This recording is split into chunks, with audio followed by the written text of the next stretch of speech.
There's a pattern hidden in every comeback story. It's not about luck, connections, or being in the right place at the right time. It's something that shows up in battlefield strategies, in the minds of chess grandmasters, in the routines of Navy SEALs, and in the quiet discipline of ancient philosophers. Most people never see it, but once you understand this pattern, you'll recognize why some people rise no matter what hits them while others stay down after the first punch. What separates those who bounce back from those who break? In the 1970s, psychologists started noticing something strange. Two people could go through the exact same traumatic event, same intensity, same duration, same everything, but their outcomes were wildly different. One would rebuild their life stronger than before. The other would spiral into depression and never recover. This wasn't random. There was a hidden variable at play, and when researchers finally identified it, it changed everything we thought we knew about resilience.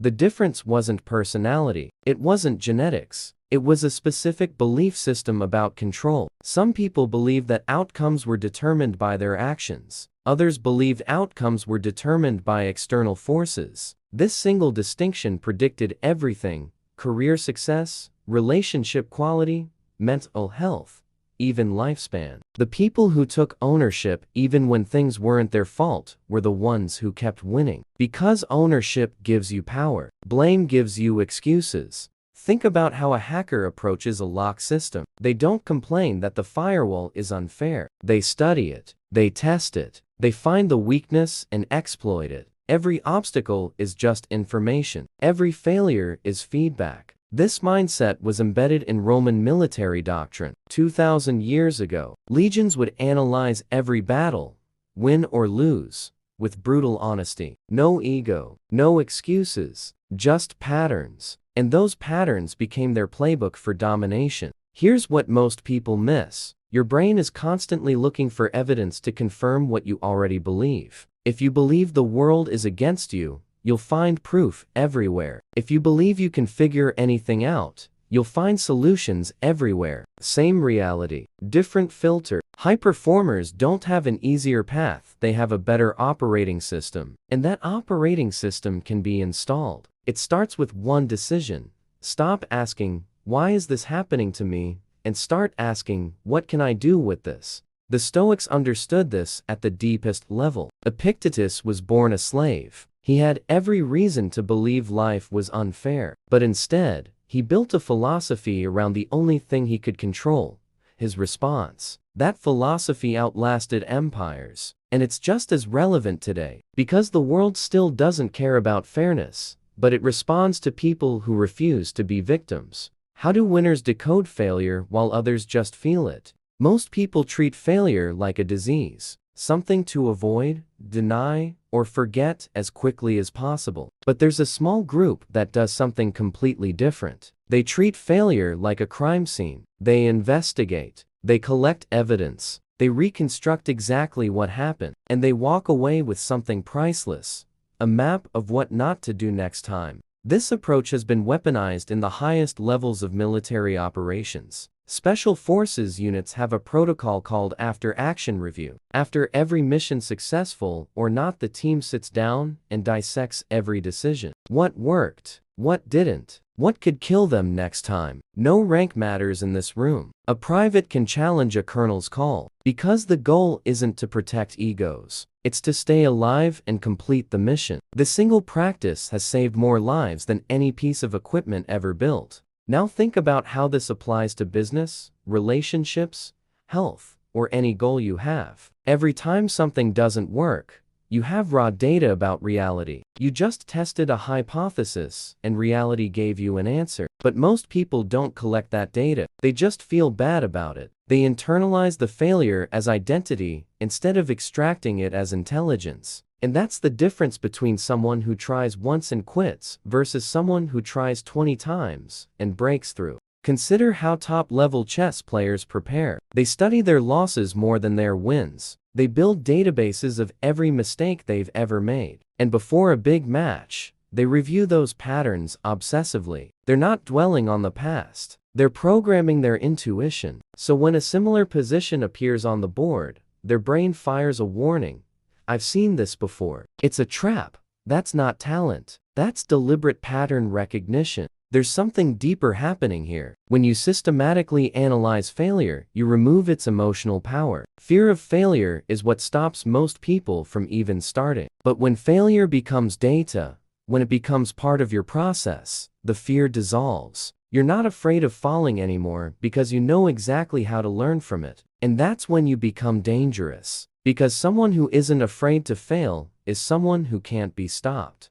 What if your biggest enemy isn't outside? It's your own patterns? Everyone's looking for external advantages, better strategies, more resources, bigger networks. But here's what elite performers discovered. The real battlefield isn't out there. It's between your ears. And until you win that war, nothing else matters. Because you can have the best strategy in the world, but if you sabotage yourself at the critical moment, you lose. Ancient warriors understood this before modern psychology even existed. Samurai spent as much time training their minds as their swords. They practiced sitting still for hours, observing their own thoughts, identifying the patterns that led to hesitation or recklessness. This wasn't meditation for peace. This was reconnaissance of the self. Because in combat, you don't have time to think. You act from your training. And if your default patterns are weak, you die. This is exactly what happens in high-stakes negotiations. The person who understands their own triggers wins. If you know you get defensive when challenged, you can prepare for it. If you know you cave under time pressure,